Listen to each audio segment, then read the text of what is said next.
Hi, folks. Welcome to another edition of the Omnist Hour. Let me fade out the music here. Today we're going to talk about, well, I had a lot of different thoughts about what we're going to do for the next segment, but I finally came around to deciding that we really needed to cover at least a first pass at the Omnist creation story. That's where most religious works, most scientific works start at. That fundamental question of how it all began. How did we get here? Okay, so bear with me while I start into this by reminding you that, again, one of the cores of Omnist belief is that there is this thing called a soul. And the soul represents our consciousness, our ability to think and create abstractly, with relatively few limitations on the pattern of that thought. We'll get into what those limitations are as we go on. Okay, so assuming that we're in this system, a system that I often refer to as the multiverse. We'll talk more about what that means in the course of this discussion. Assuming that I'm correct, that we are all souls, little individual bits of consciousness in this multiverse, it begs the question, where did we come from? And assuming that we can come up with a reasonable hypothesis of how souls are born, the next question that comes into mind is, what was the first soul? And most schemes of thought, most theologies, most belief systems have as a central concept some primordial event that created the beginning of things. In the spiritual world, for people who are spiritual and want to view the multiverse that way, one thinks of that as God, the first soul, the primordial soul, the parent of every other soul. There's still the question of where did God come from? And, the thorny issue there is, if God came from another soul, then God isn't the first soul. So you have a new God. And the number of gods may go back to some lineage that nobody can quite remember what happened first. So I'm not going to go there. I'm going to just leave you with the idea that we trace back as far as we can to the origin of all souls, and there was this one soul that existed. Now, what was this soul all about at that point? I'm going to posit to you that that soul was pure consciousness, was pure thought, was a soul that had no limitations. There was nothing to bound it, nothing to limit it. And that soul, therefore, could think about anything. And it would be really hard for any of us to imagine what God was thinking about before he created everything else.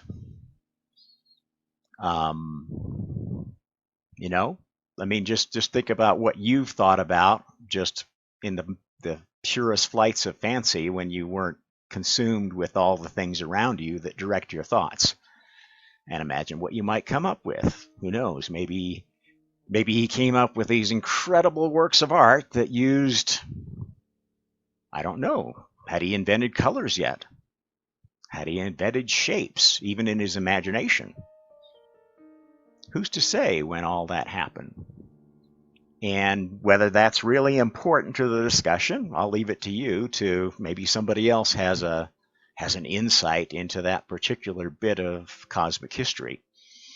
I'm not going to go there. What I'm going to tell you is that first soul thought a lot and had a lot of interesting ideas. And as one can imagine, when one's thoughts are not bounded, they can go in a lot of different directions. And every thought creates a bit of dissonance within us, a little conflict of, well, okay, I had this thought, but there's also the possibility of that thought.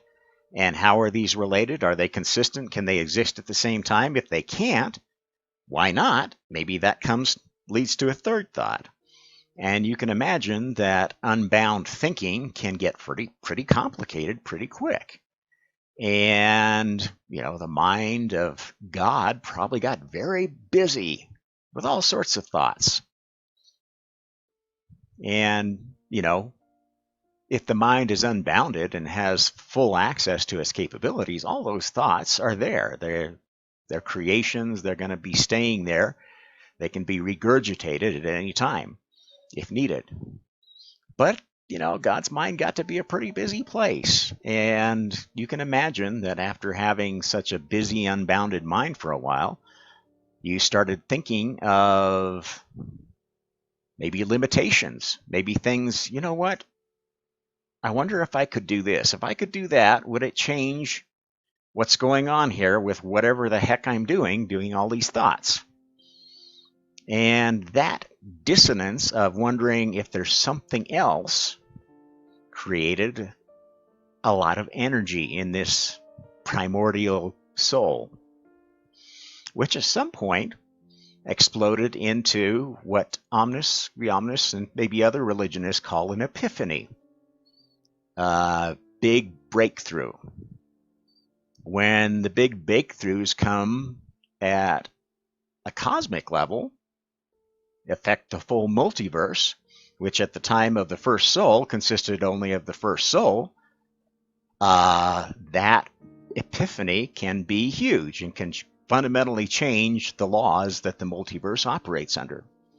So this first big epiphany was, you know what? I could possibly separate myself into two consciousnesses. Now, what would be the benefits of that? God was thinking, well, gee, if I had two consciousnesses, then I'd have another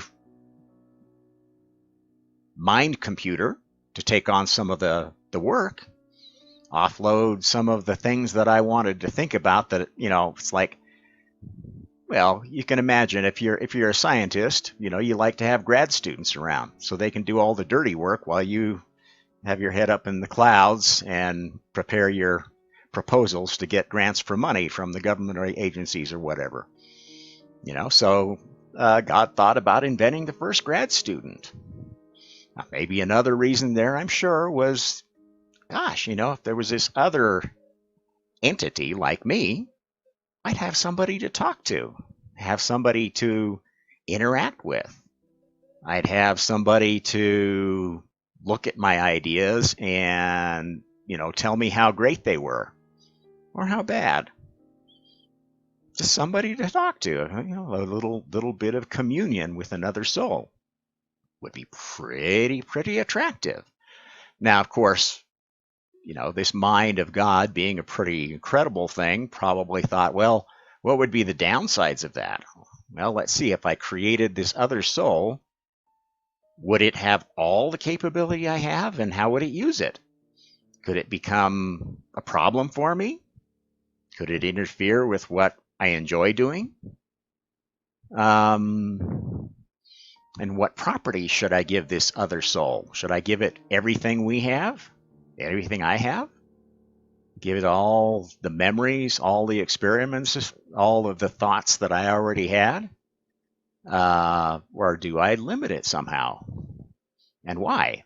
Well, let's see. If it had everything that I had, all the experiences, all the thoughts, and it was basically an identical copy of me, that wouldn't be very interesting, because very likely if it had started from the exact same place as I did, it wouldn't really be discovering anything new. It wouldn't have really any individual point of view, if you will, if it had already shared all the same experiences and was made of the same fundamental stuff as me.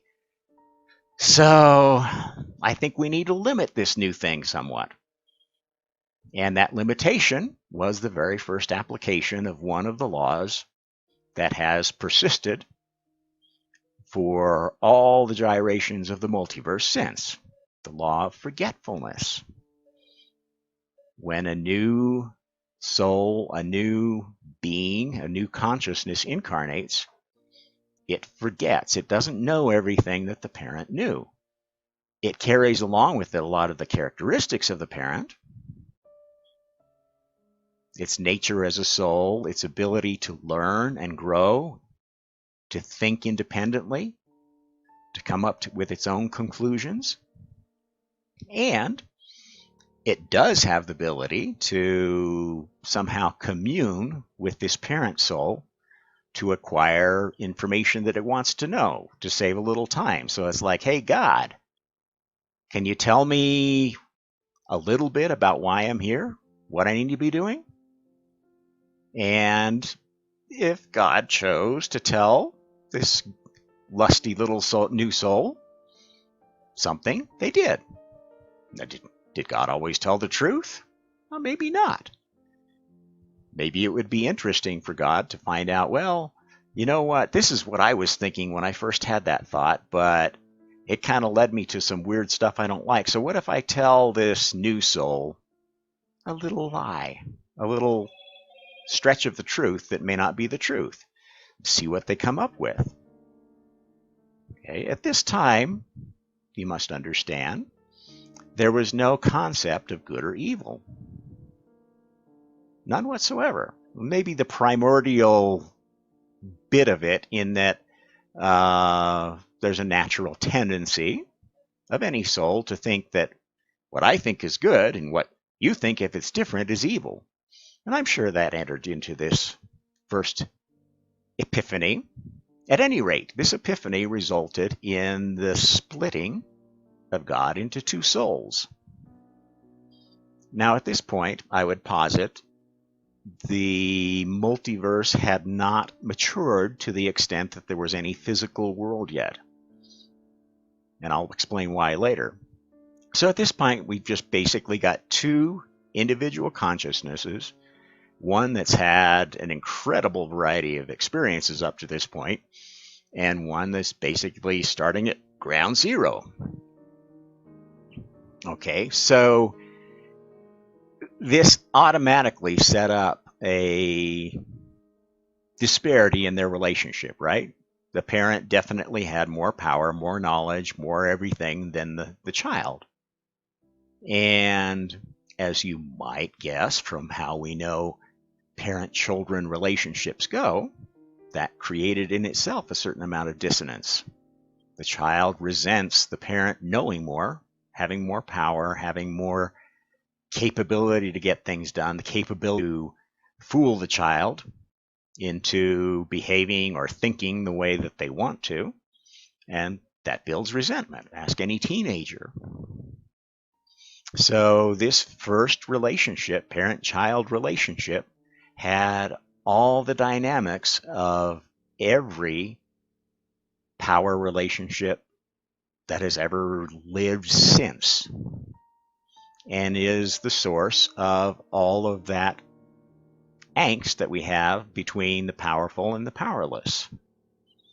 It all is an outgrowth of that initial decision of God how to create something other than God. Okay, so now we've got two souls who have this, what I like to think of, and certain religions think of, as original sin. This is the real original sin, is this imbalance of power between the parent and the child.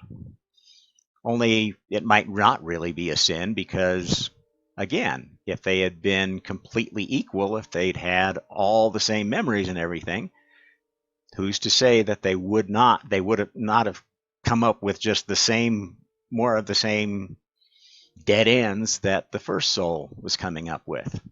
there would have been no real dialogue between the two. Or at least maybe. That was the thinking of God at the time. Okay, so we have two laws at this point. Well, basically three. We've got the ability to create another soul that's been discovered through this epiphany. We've decided that this act of creation is going to be accompanied by a forgetfulness. You get all the capabilities of the first soul, but not all the memories and experiences. And you have this ability to commune between the two. Call it the primordial telepathy. Okay, so that God was able to freely share information, true or false, with the child. Now, in this new multiverse, which is what essentially was created through this cosmic event, the new multiverse has two souls and has these certain set of background rules. And from a cosmic evolutionary standpoint, this would be considered the second matrix, the second system of the multiverse. The first one being the existence of God's mind. And this is all really mirrored in spiritual books. I mean, in every spiritualist, every prophet that comes up with an idea of what the meaning of universe is, what the meaning of God is, has started with something like this. In the beginning there was the Word, and the Word was God. Okay? Word was, at the time, the best approximation to what we think of as an idea, as a thought. And a thought is the most fundamental act of creation. Some thoughts create something that is ephemeral, that never happens, that never becomes reality. I think I'm going to go get a ham sandwich. No, I'm going to stay here and keep talking to you. Okay, what happened to that thought? We'll talk about that a little later. So we've got these two souls dealing with each other, learning. This young soul grew up a lot more quickly than the first soul because it asks a lot of questions of God, of its parent, as most precocious children do. And through the course of answering those questions, it developed its own personality, its own view of this multiverse of two. And that view was obviously clouded by their relationship because that was like the most important thing that existed at that time. And during the course of this dialogue between these two, eventually the second soul became probably just as good a creator as the first one, but had very different ideas of which ideas were good, quote, or bad. Had a certain personality that they developed through the process of learning.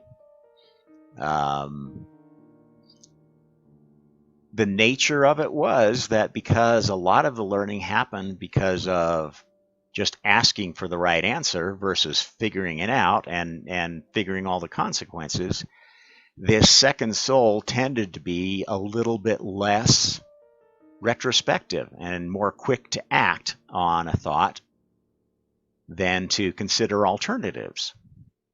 And so on top of the disparity in power in this relationship, there was also a kind of a disparity in maturity. Even after the second soul developed, an intellect fully as powerful as the first soul. And that sort of created the dynamic of this relationship. Now, this created a lot of stress, cognitive dissonance between the two, violent arguments about what direction their thinking should take. And at some points, they would completely disconnect from each other and just go off and, I can't handle this guy anymore. I'm going to just go off on my own and think up a bunch of new things. And I'll probably think up a thing that I can use to control this other one and get power over them and reassert some sort of balance between the two, because eventually this second soul, for all its faults and virtues, became equivalent to the first soul. And there were many times where it came up with ideas that the first soul was like, I should have thought of that. Man, this guy's getting really smart. And there was a certain admiration in that, especially the admiration of a parent for a precocious child that bypasses or moves beyond what their narrow view of the world was. But there's also a certain fear in that of, my God, what kind of Frankenstein monster have I created? And so this dynamic went on for a long time.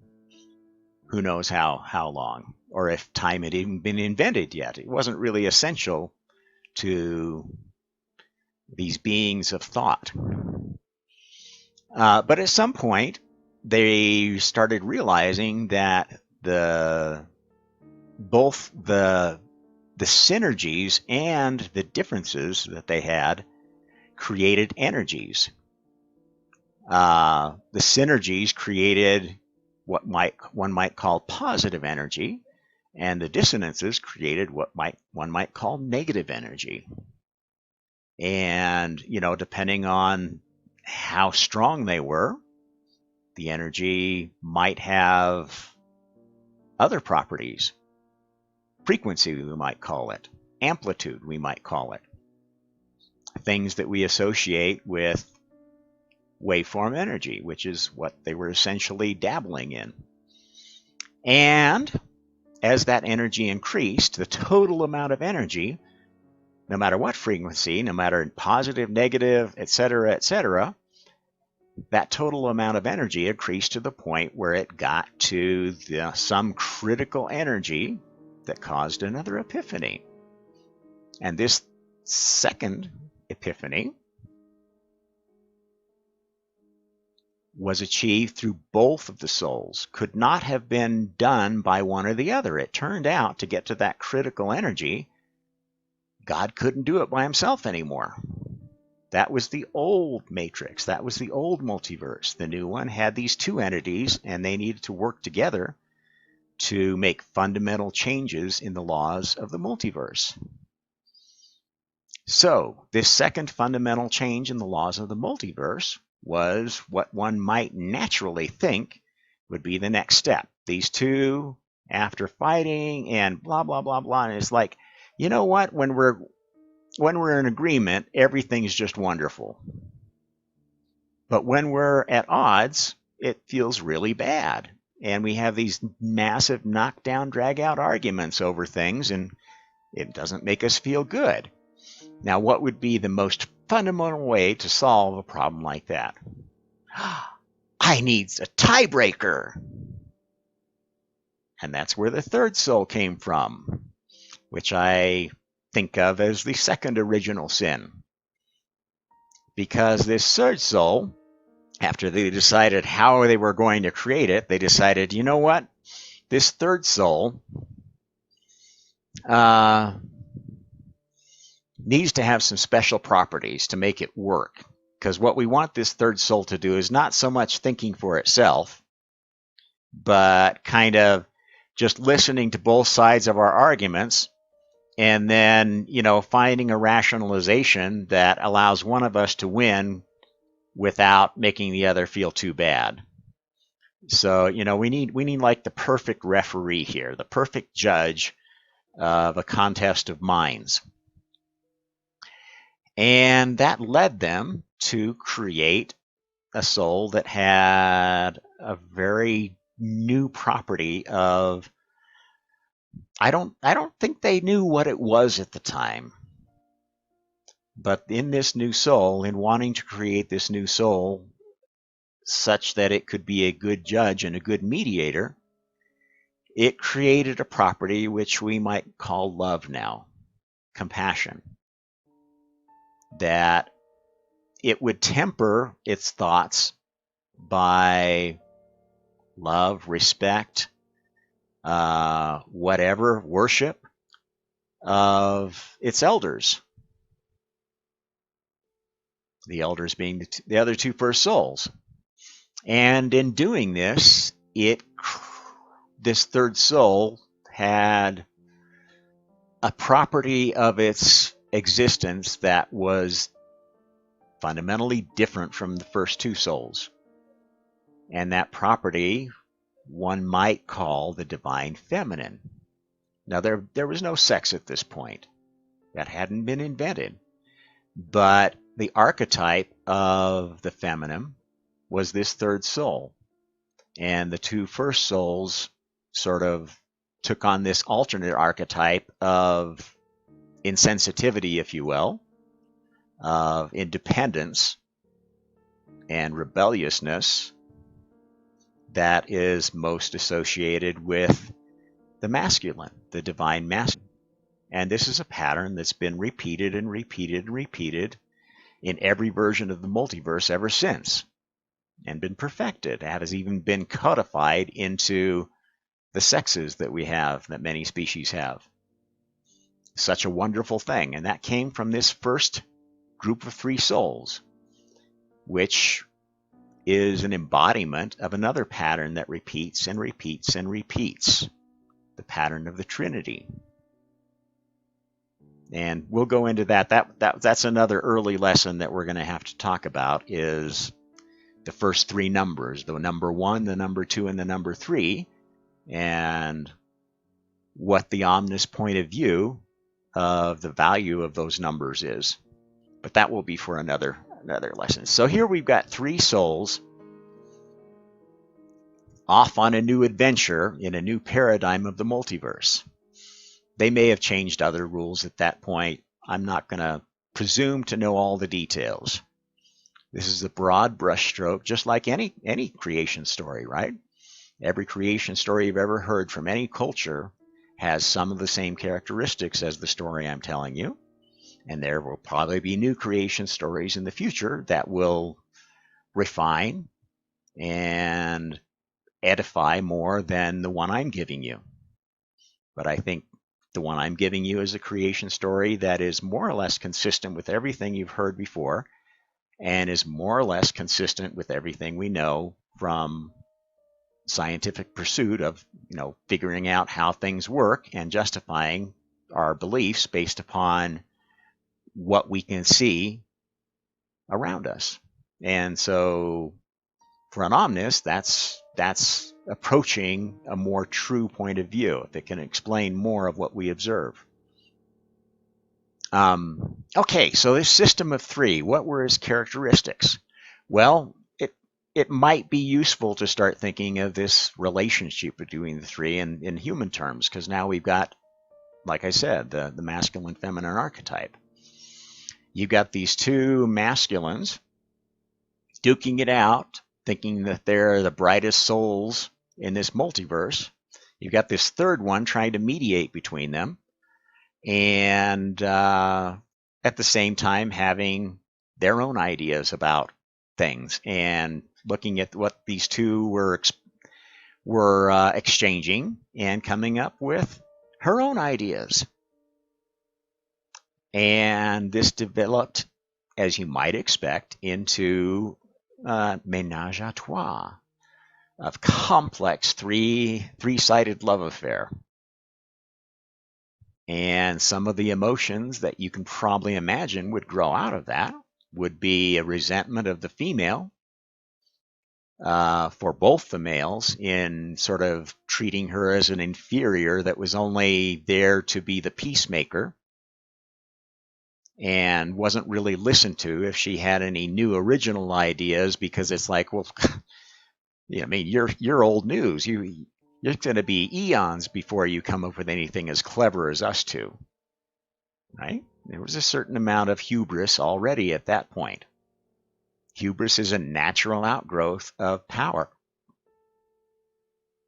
So there was that dynamic.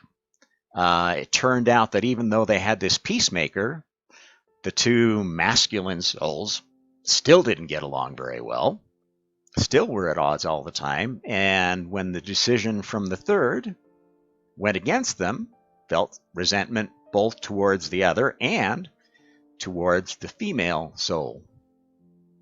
And you can imagine this got quite contentious and very quickly built to a level of pressure where this energy, positive and negative, it doesn't matter, it's just energy, as far as the multiverse goes, got to the point where the three souls collectively got enough energy generated out of this very complex Trinity relationship to set off another epiphany. And this next epiphany, well, what was it? I mean, it resulted in another soul, a fourth soul. What was the purpose of this one? Well, here's where we need to maybe start shifting over from a view of this group in abstract mental terms to viewing it as the prototype of what we see as the physical world. So this fourth soul's role was to provide space, distance for these contentious souls to not be so at each other's throats all the time. Give them time to think, space to enjoy their own thoughts without constantly being challenged. This fourth soul was the primordial precursor of space-time. This distance that allowed things to happen at a more leisurely pace, where it was possible to take a weekend off and just do some fun thinking for a while without constantly having the other souls in your face. Okay, so now essentially what we've got is two distinct universes that these souls operated in. One was this original one of complete connection where thoughts are shared, exchanged. It's this wild environment, this of total connection, telepathic connection to another soul, where you can, magnify your thoughts. I mean, everything is known, and so knowledge can be increased very quickly, but also so does conflict and angst between the dissension between the souls that creates this negative energy that nobody feels is something that they want. It doesn't feel good to be in conflict. So this is the gyration that actually created the first physical dimension of the universe, of the multiverse. This place of disconnection. So you had a place of connection and a place of disconnection. The place of disconnection was essentially a universe that one could have to one's own thoughts, create to one's heart's content, and not have it ridiculed by the others. You could go come up with ideas, and then when you felt really good about it, then you could go back to the heaven of connection and share it. And that worked really well for quite a time. And they were much more able to get along with each other with this fourth soul. But again, it wasn't perfect. There still were all the same enmities, the same disputes. And so eventually they birthed more souls, thinking that, okay, if I just had an ally that was on my side, I could win this battle of the heaven of connection. Because with four, you often had 2-2 ties where nobody won. So obviously you need a fifth. When the fifth starts getting too uppity and starts manipulating the others to get favors from them, starts playing favorites, starts using manipulative tactics to get what they want, that adds some new nuances that then require the creation of tons of souls. You just have to have as many as you can so you can try to get as many allies as possible, right? And what that does, penalty, is further dilutes the number of souls that have to be in resonance or conflict to generate enough energy for a big epiphany, which is another kind of space-saving device. The changes didn't come as quickly then because you had to get the agreement of all the souls to do it. Okay, so I'm not going to bore you with any of the details of what happened then because I don't know them. There were probably some wonderful epiphanies that happened at this point that established laws that we rely on now. But fundamentally, at some point, there became a very distinct difference between the physical universes, which were the experimental grounds. Okay, that's where thoughts could be tested using an erector set of things